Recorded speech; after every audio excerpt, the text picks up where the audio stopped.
शुक्लांबरधरं विष्णुं शशिवर्णं चतुर्भुजं प्रसन्नवदनं ध्यायेत् सर्वविघ्नोपशान्तये। व्यासं वसिष्ठनप्तारं शक्तै पौत्रमकल्मषं पराशरात्मजं वन्दे सुखतातं तपोनिधिं। व्यासाय विष्णुरूपाय व्यासरूपाय विष्णवे नमो वै ब्रह्मनिधये वासिष्ठाय नमो नमः। अविकाराय शुद्धाय नित्याय परमात्मने सदैकरूपरूपाय विष्णवे सर्वजिष्णवे। यस्य स्मरणमात्रेण जन्म संसारबन्धनात् विमुच्यते नमस्तस्मै विष्णवे प्रभविष्णवे। ॐ नमो विष्णवे प्रभविष्णवे।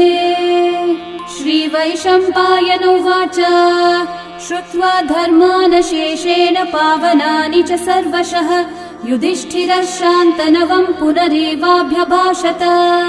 युधिष्ठिर उवाच किमेकं दैवतं लोके किं वाप्येकं परायणं स्तुवन्तः कं कमर्चन्तः प्राप्नुयुर्मानवा शुभम्। को धर्मः सर्वधर्माणां भवतः परमो मतः किं जपन्मुच्यते जन्तुर्जन्म संसारबन्धनात्।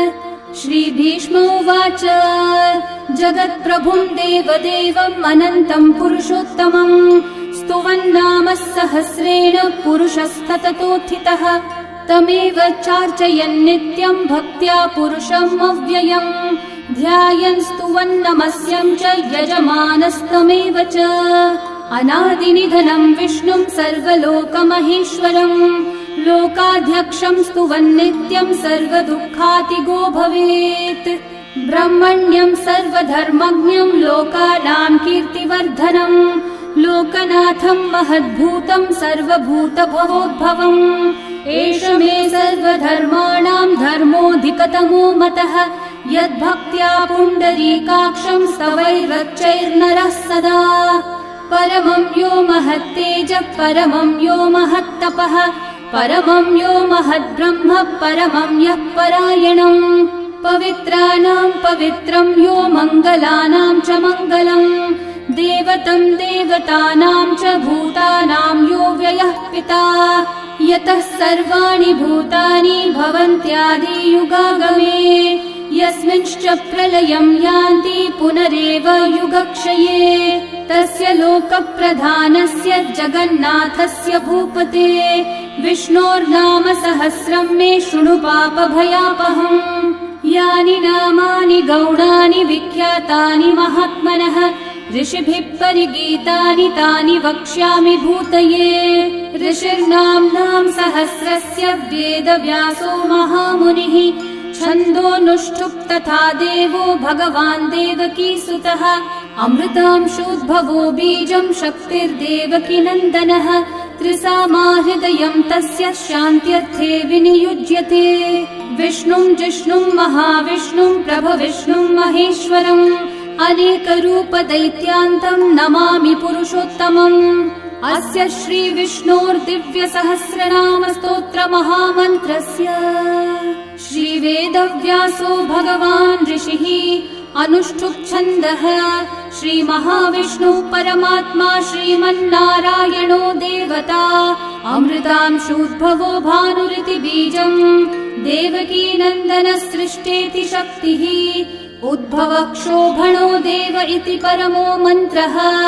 शङ्ख बृन्नन्दकी चक्रीति कीलकम् शार्ङ्गधन्वा गदाधर इति अस्त्रम् रथाङ्गपाणिरक्षोभ्य इति नेत्रम् त्रिसामा सामगः सामेति कवचम् आनन्दम् परब्रह्मेति योनिः ऋतुः सुदर्शनः काल इति दिग्बन्धः श्रीविश्वरूप इति ध्यानम्।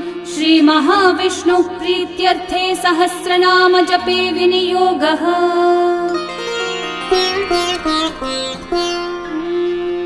ध्यानम् क्षीरोधन्वत्प्रदेशे शुचिमणिविलसत्सैकते मौक्तिकानाम् माला क्लृप्तासनस्थस्फटिकमणिनिभैर्मौक्तिकैर्मण्डिताङ्गः शुभ्रैरभ्रैरतभ्रैरुपरि विरचितैर्मुक्तपीयूषवर्षैः आनन्देन पुनीयादरिनलिनगदा शङ्खपाणिर्मुकुन्दः भुः पादौ यस्य नाभिर्वियदसुरनिलश्चन्द्रसूर्यौ च नेत्रे कर्णावाशाशिरौ द्योर्मुखमपि दहनो यस्य वास्तेयमब्धिः अन्तस्थं यस्य विश्वं सुरनरखगो भोगि गन्धर्वदैत्यैः चित्रं रं रम्यते तं त्रिभुवन विपुषं विष्णुमीशं नमामि। ॐ नमो भगवते वासुदेवाय। शान्ताकारं भुजगशयनं पद्मनाभं सुरेशं विश्वाधारं गगनसदृशं मेघवर्णं शुभाङ्गं लक्ष्मीकान्तं कमलनयनं योगिहृद्ध्यानगम्यं वन्दे विष्णुं भवभयहरं सर्वलोकैकनाथम् मेघश्यामं पीतकौशेयवासं श्रीवत्साङ्कं कौस्तुभोद्भासिताङ्गम् पुण्योपेतं पुण्डरीकायताक्षं विष्णुं वन्दे सर्वलोकैकनाथम् नमः समस्तभूतानामादिभूताय भूभृते अनेकरूपरूपाय विष्णवे प्रभविष्णवे सशङ्खचक्रं सकिरीटकुण्डलं सपीतवस्त्रं सरसीरुहेक्षणं सहारवक्षस्थलशोभिकौस्तुभं नमामि विष्णुं शिरसा चतुर्भुजम् छायायां पारिजातस्य हेमसिंहासनोपरि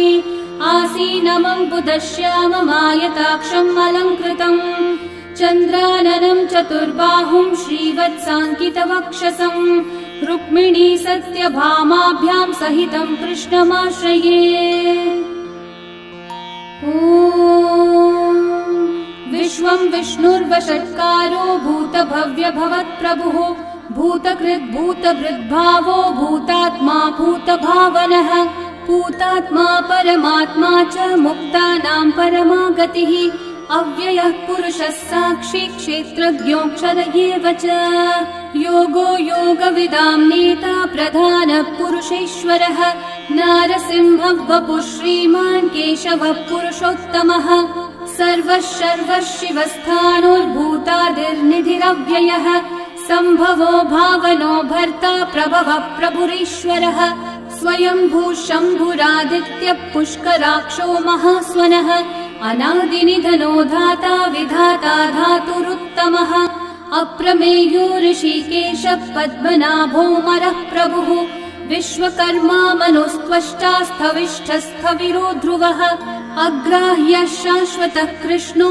लोहिताक्षः प्रतर्दनः प्रभुतस्त्रिककुब्धामः पवित्रं मङ्गलं परम् ईशानः प्राणदः प्राणो ज्येष्ठः श्रेष्ठः प्रजापतिः हिरण्यगर्भो भूगर्भो माधवो मधुसूदनः ईश्वरो विक्रमी धन्वी मेधावी विक्रमः क्रमः अनुत्तमो दुराधर्षः कृतज्ञः कृतिरात्मवान् सुरेशः शरणं शर्म विश्वरेतः प्रजाभवः अहः संवत्सरो व्याळः प्रत्ययः सर्वदर्शनः अजः सर्वेश्वरः सिद्धिः सिद्धि सर्वादिरच्युतः वृषा कपिरमेयात्मा सर्वयोगविनिःसृतः वसुर्वसुमना सत्यः समात्मा संवितः समः अमोघः पुण्डरीकाक्षो वृषकर्मा वृषाकृतिः रुद्रो बहुशिरा बभ्रुर्विश्वयोनिः शुचिश्रवाः अमृतः शाश्वतस्थाणुर्वरारोहो महातपाः सर्वगः सर्वविद्भानो विश्वक्सेनो जनार्दनः वेदो वेदविदव्यङ्गो वेदाङ्गो वेदवित्कविः लोकाध्यक्षः सुराध्यक्षो धर्माध्यक्षः कृताकृतः चतुरात्मा चतुर्व्यूहश्चतुर्दंष्ट्रश्चतुर्भुजः भ्राजिष्णुर्भोजनं भोक्ता सहिष्णुर्जगदादिजः अनघो विजयो जेता विश्वयोनिः पुनर्वसुः उपेन्द्रो वामनः प्रांशुरमोघः शुचिरूर्चितः अतीन्द्रः सङ्ग्रहः सर्गो धृतात्मा नियमो यमः वेद्यो वैद्यः सदा योगी वीरः माधवो मधुः अतीन्द्रियो महामायो महोत्साहो महाबलः महाबुद्धिर्महावीर्यो महाशक्तिर्महाद्युतिः अनिर्देश्य वपुः श्रीमान् अमेयात्मा महाधृतक् महेश्वासो महीभर्ता श्रीनिवासः सतां गतिः अनिरुद्धः सुरानन्दो गोविन्दो गोविदाम्पतिः मरीचिर्दमनोहंसः सुपर्णो भुजगोत्तमः हिरण्यनाभः सुतपः पद्मनाभः प्रजापतिः अमृत्युः सर्वदृक्सिंहः सन्धाता सन्धिमान् स्थिरः अजो दुर्मशनः शास्ता विश्रुतात्मा सुरारिः गुरुर्गुरुतमो धामः सत्यः सत्यः पराक्रमः निमिषो निमिषस्रग्विवाचस्पतिरुदारधीः अग्रणीर्ग्रामणी श्रीमान् न्यायो नेता समीरणः सहस्रमूर्धा विश्वात्मा सहस्राक्षः सहस्रपात् आवर्तनो निवृत्तात्मा संवृतः सम्प्रमर्दनः अहः संवर्तको वह्निरनिलो धरणीधरः सुप्रसादः प्रसन्नात्मा विश्वदृग्विश्वभुग्विभुः सत्कर्ता सत्कृतः साधुर्जन्मुर्नारायणो नरः असंख्येयो प्रमेयात्मा विशिष्टः शिष्टकृच्छुचिः सिद्धार्थः सिद्धसङ्कल्पः सिद्धिदः सिद्धिसाधनः वृषाही वृषभो विष्णुर्वृषपर्वा वृषोदरः वर्धनो वर्धमानश्च विविक्तः श्रुतिसागरः सुभुजो दुर्धरो वाग्मी महेन्द्रो वसुदो वसुः नैकरूपो बृहद्रूपः क्षिपिविष्टप्रकाशनः ओजस्तेजोद्युतिधरः प्रकाशात्मा प्रतापनः ऋद्धस्पष्टाक्षरो मन्त्रश्चन्द्रांशूर्भास्करद्युतिः अमृतांशूद्भवो भानुर्शशबिन्दुः सुरेश्वरः औषधं जगतः सेतुः सत्यधर्मः पराक्रमः भूतभव्यभवन्नाथः पवनः पावनो नलः कामः कामकृत्कान्तः कामः कामप्रदः प्रभुः युगादिकृद्युगावर्तो नैकमायो महाशनः अदृश्यो व्यक्तरूपश्च सहस्रजिदनन्तजित् इष्टो विशिष्टशिष्टेष्ठः शिखण्डी नहुषो वृषः क्रोधः क्रोधकृत्कर्ता विश्वबाहुर्महीधरः अच्युतः प्रथितः प्राणः प्राणदो वासवानुजः अपान्निधिरधिष्ठानम् अप्रमत्तः प्रतिष्ठितः स्कन्दस्कन्दद्धरो धुर्यो वरदो वायुवाहनः वासुदेवो बृहद्भानुरादिदेवः पुरन्दरः अशोकस्थारणस्थारः शूरः शौरिर्जनेश्वरः अनुकूलः शतावर्तः पद्मी पद्मनिभीक्षणः पद्मनाभोरविन्दाक्षः पद्मगर्भः शरीरभृत् महर्धिरिग्धो वृद्धात्मा महाक्षो गरुडध्वजः अतुलः शरभो भीमः समयज्ञो हविर्हरिः सर्वलक्षणलक्षण्यो लक्ष्मीवान् समितिञ्जयः विक्षरो रोहितो मार्गो हेतुर्दामोदरः सहः महीधरो महाभागो वेगवानमिताशनः उद्भवक्षोभणो देवः श्रीगर्भः परमेश्वरः करणं कारणं कर्ता विकर्ता गहनो गुहः व्यवसायो व्यवस्थानः संस्थानस्थानदो ध्रुवः परर्धि परमस्पष्टः तुष्टः पुष्टः शुभेक्षणः रामो विरामो विरतो मार्गो नेयो नयो नयः वीरशक्तिमतां श्रेष्ठा धर्मो धर्मविदुत्तमः वैकुण्ठः पुरुषः प्राणः प्राणदः प्रणवः पृथुः हिरण्यगर्भः शत्रुघ्नो व्याप्तो वायुरधोक्षजः ऋतुः सुदर्शनः कालः परमेष्ठी परिग्रहः उग्रः संवत्सरो दक्षो विश्रामो विश्वदक्षिणः विस्तारस्थावरस्थाणुः प्रमाणं बीजमव्ययम् अर्थोऽनर्थो महाकोशो महाभोगो महाधनः अनिर्विण्णस्थविष्ठो भूर्धर्मयूपो महामखः नक्षत्रनेमिर्नक्षत्री क्षामः समीहनः यज्ञयुज्यो महेज्यश्च क्रतुः सत्रं सताङ्गतिः सर्वदर्शी विमुक्तात्मा सर्वज्ञो ज्ञानमुत्तमम् सुव्रतः सुमुखः सूक्ष्मः सुघोषः सुखदः सुहृत् मनोहरोजितक्रोधो वीरबाहुर्विदारणः स्वापनः स्ववशो व्यापी नैकात्मा नैककर्मकृत् वत्सरो वत्सलो वत्सी रत्नगर्भो धनेश्वरः धर्मकृद्धर्मी सदसक्षरमक्षरम्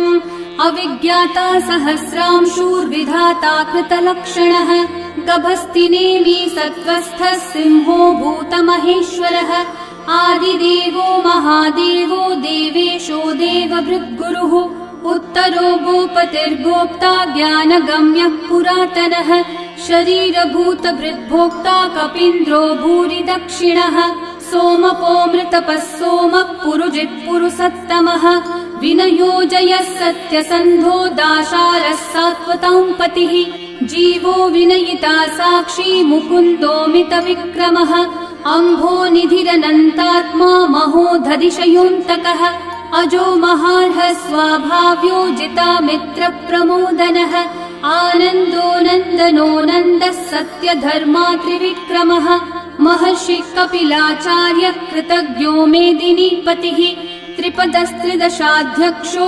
महाशृङ्गकृतान्तकृत् महावराहो गोविन्दः सुषेणः कनकाङ्गदे गुह्यो गभीरो गहनो गुप्तश्चक्रगदाधरः वेधास्वाङ्गोचितः कृष्णो दृढसङ्कर्षणोच्युतः वरुणो वारुणो वृक्षः पुष्कराक्षो महामनाः भगवान् भगहानन्दी वनमाली हलायुधः आदित्यो ज्योतिरादित्यः सहिष्णुर्गतिसत्तमः सुधन्वा खण्डपरशुर्दारुणो द्रविणप्रदः दिवस्पृक् सर्वदृग्व्यासो वाचस्पतिरयो निजः त्रिसामासामगः सामन्निर्वाणम् भेषजम्भिषक् सन्न्यासकृच्छमः शान्तो निष्ठा शान्तिपरायणम् शुभाङ्गः शान्तिदः सृष्टा कुमुदः कुवलेशयः गोहितो गोपतिर्गोप्ता वृषभाक्षो वृषप्रियः अनिवर्ती निवृत्तात्मा संक्षेप्ताक्षेमकृच्छिवः श्रीवत्सवक्षा श्रीवासः श्रीपति श्रीमतांवरः श्रीधः श्रीशः श्रीनिवासः श्रीनिधिः श्रीविभावनः श्रीधरः श्रीकरः श्रेयः श्रीमान् लोकत्रयाश्रयः स्वक्षः स्वङ्गः शतानन्दो नन्दिर्ज्योतिर्गणेश्वरः विजितात्मा विधेयात्मा सत्कीर्तिश्चिन्न संशयः उदीर्णः सर्वतश्चक्षुरनीशः शाश्वतस्थिरः भूषयो भूषणो भूतिर्विशोकः शोकनाशनः अर्चिष्मान् अर्चितः कुम्भो विशुद्धात्मा विशोधनः अनिरुद्धो प्रतिरथ प्रद्युम्नोमितविक्रमः कालनेमी निहावीरः शौरी शूरजनेश्वरः त्रिलोकात्मा त्रिलोकेशः केशवः केशिहा हरिः कामदेवः कामपालः कामिकान्तः कृतागमः अनिर्देश्य वपुर्विष्णु वीरोऽनन्तो धनञ्जयः ब्रह्मण्यो ब्रह्मकृद् ब्रह्मा ब्रह्म ब्रह्मविवर्धनः ब्रह्मविद् ब्राह्मणो ब्रह्मी ब्रह्मज्ञो ब्राह्मणप्रियः महाक्रमो महाकर्मा महातेजा महोरगः महाक्रतुर्महायज्वा महायज्ञो महाहविः स्तव्यस्तव प्रियस्तोत्रम् स्तुतिस्तोतारणप्रियः पूर्णपूरयिता पुण्यकीर्तिरणामयः मनोजवस्तीर्थकरो वसुरेता वसुप्रदः वसुप्रदो वासुदेवो वसुर्वसुमनाहविः सद्गति सत्कृति सत्ता सद्भूति सत्परायणः शूरसेनो यदुश्रेष्ठः सन्निवासः सुयामुनः भूता वासो वासुदेवः सर्वासु निलयो नलः दर्पः दर्पदो दृप्तो दुर्धरोऽथा पराजितः विश्वमूर्तिर्महामूर्तिर्दीप्तमूर्तिरमूर्तिमान् अनेकमूर्तिरव्यक्तः शतमूर्तिः शताननः एकोनैकः स वः किं यतत्पदमनुत्तमम् लोकबन्धुर्लोकनाथो माधवो भक्तवत्सलः सुवर्णवर्णो हेमाङ्गो वराङ्गश्चन्दनाङ्गदे वीरः विषमः शून्यो घृताशीरशलश्चलः अमानी मानदो मान्यो लोकस्वामी त्रिलोकधृक् सुमेधामेधजो धन्यः सत्यमेधाधराधरः तेजो वृषो द्युतिधरः सर्वशस्त्रभृताम्बरः प्रग्रहो निग्रहो व्यग्रो नैकशृङ्गो गदाग्रजः चतुर्मूर्तिश्चतुर्बाहुश्चतुर्व्यूहश्चतुर्गतिः चतुरात्मा चतुर्भावश्चतुर्वेदविदेकपात् समावर्तो निर्वृत्तात्मा दुर्जयो दुरतिक्रमः दुर्लभो दुर्गमो दुर्गो दुरावासो दुरारिहा शुभाङ्गो लोकसारङ्गः सुतन्तुस्तन्तुवर्धनः इन्द्रकर्मा महाकर्मा कृतकर्मा कृतागमः उद्भवः सुन्दर सुन्दो रत्ननाभः सुलोचनः अर्को वाजः नः शृङ्गी जयन्तः सर्वविजयी सुवर्णबिन्दु रक्षोभ्यः सर्ववागीश्वरेश्वरः महाहृदो महागर्तो महाभूतो महानिधिः कुमुदः कुन्दरः कुन्दः पर्जन्यः पावनो निलः अमृताशो मृतवपुः सर्वज्ञः सर्वतोमुखः सुलभः सुव्रतः सिद्धः शत्रुजिच्छत्रुतापनः न्यग्रोधोदम्बरोऽश्वत्थश्चाणूरान्ध्रनिषूदनः सहस्रार्ची सप्तजिह्वा सप्तैधा सप्तवाहनः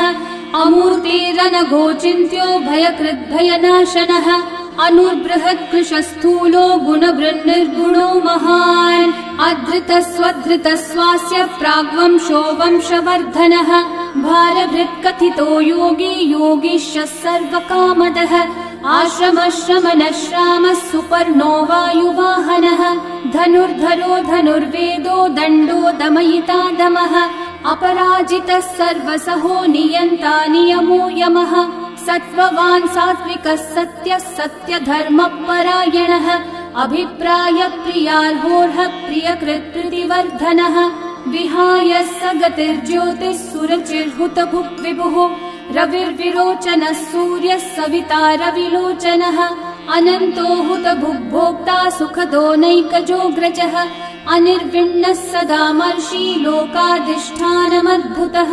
सनातनतमः कपिलः कपिरव्ययः स्वस्तिदः स्वस्तिकृत् स्वस्ति स्वस्ति भुक् स्वस्ति दक्षिणः अरौद्रः कुण्डली चक्री विक्रमयूर्जितशासनः शब्दातिगः शब्दसः शिशिरः शर्वरीकरः अक्रूरः पेशलो दक्षो दक्षिणः क्षमिनाम्बरः विद्वत्तमो वीतभयः पुण्यश्रवणकीर्तनः उत्तारणो दुष्कृतिः पुण्यो दुःस्वप्ननाशनः वीरः रक्षणः सन्तो जीवनः पर्यवस्थितः अनन्तरूपोऽनन्तः श्रीर्जितमन्युर्भयापहः चतुर्रश्रो गभीरात्मा विदिशो व्यादिशो दिशः अनादिर्भूर्भुवो लक्ष्मी सुवीरो रुचिराङ्गदः जननो जनजन्मादि भीमो भीमपराक्रमः आधारनिलयो धाता पुष्पहासः प्रजागरः ऊर्ध्वगः सत्पथाचारः प्राणदः प्रणवपणः प्रमाणं प्राणनिलयं प्राणभृत् प्राणजीवनः तत्त्वं तत्त्वविदेकात्मा जन्म मृत्युजरातिगः भूर्भुवः स्वस्तरुस्तारः सविता प्रपितामहः यज्ञो यज्ञपतिर्यज्वा यज्ञाङ्गो यज्ञवाहनः यज्ञभृद्यज्ञभृद्यज्ञी यज्ञभुग्यज्ञसाधनः यज्ञातकृद्यज्ञगुह्यामन्नमन्नादयेव च आत्मयोनिः स्वयं जातो वैखानः सामगायनः देवकीनन्दनः सृष्टा शितीशः पापनाशनः शङ्खवृन्नन्दकी चक्री शार्ङ्गधन्वा गदाधरः रथाङ्गपाणिरक्षोभ्यः सर्वप्रहरणायुधः सर्वप्रहरणायुध ॐ नम इति वनमाली गदी शार्ङ्गी शङ्खी चक्री च नन्दकी श्रीमान्नारायणो विष्णुर्वासुदेवोऽभिरक्षतु वनमाली गदी शार्ङ्गी शङ्खी चक्री च नन्दकी श्रीमान्नारायणो विष्णुर्वासुदेवोऽभिरक्षतु वनमाली गदी शार्ङ्गी शङ्खी चक्री च नन्दकी श्रीमान्नारायणो विष्णुर्वासुदेवोऽभिरक्षतु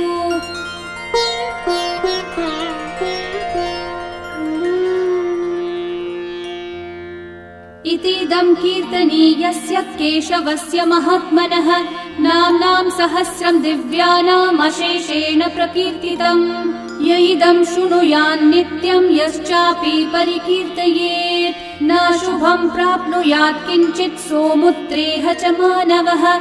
वेदान्तगो ब्राह्मणः स्यात् क्षत्रियो विजयी भवेत्। वैश्यो धनसमृद्धः स्यात् शूद्रः सुखमवाप्नुयात्।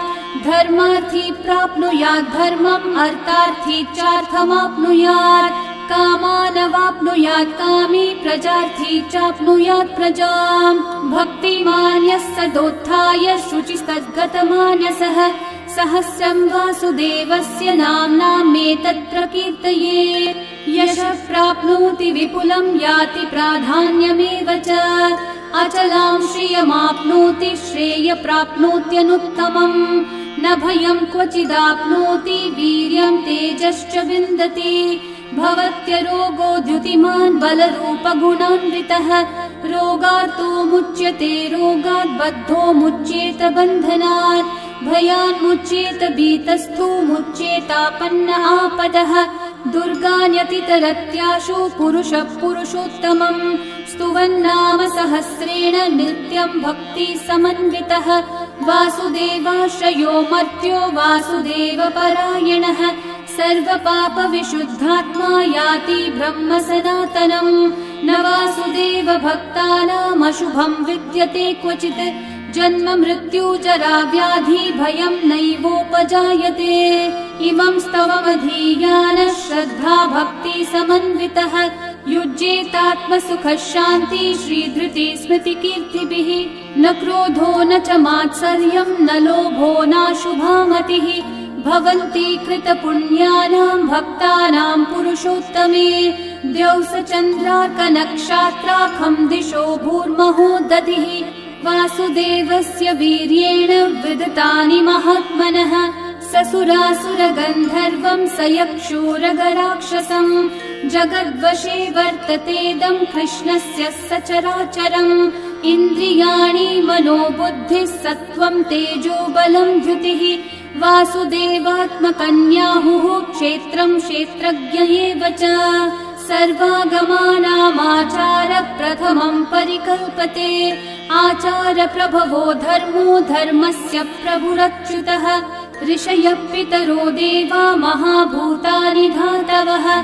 जङ्गमाजङ्गमं चेदं जगन्नारायणोद्भवम्। योगो ज्ञानं तथा साङ्ख्यं विद्या शिल्पादिकर्म च। वेदाः शास्त्राणि विज्ञानम् एतत् सर्वं जनार्दनात्।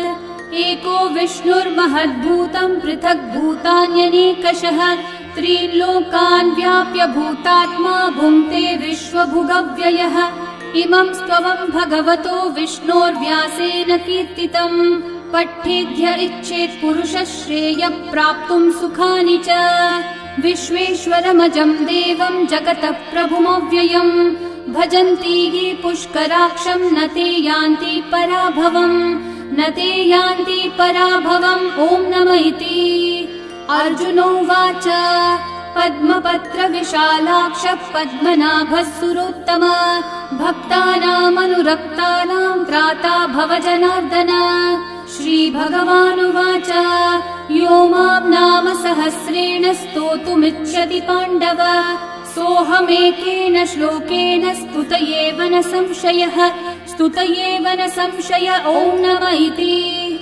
व्यास उवाच वासनाद् वासुदेवस्य वासितं भुवनत्रयम्। सर्वभूतनिवासोऽसि वासुदेव नमोऽस्तु ते। श्रीवासुदेव नमोऽस्तु त। ॐ नमः इति। पार्वत्योवाच केनोपायेन लघुना विष्णोर्नाम सहस्रकम्। पठ्यते पण्डितेर्नित्यं श्रोतुमिच्छाम्यहं प्रभो। ईश्वरोवाच श्रीराम राम रामेति रमे रामे मनोरमे। सहस्रनाम तत्तुल्यं राम नाम वरानने। श्रीराम राम रामेति रमे रामे मनोरमे। सहस्रनाम तत्तुल्यं राम नाम वरानने। श्रीराम राम रामेति रमे रामे मनोरमे।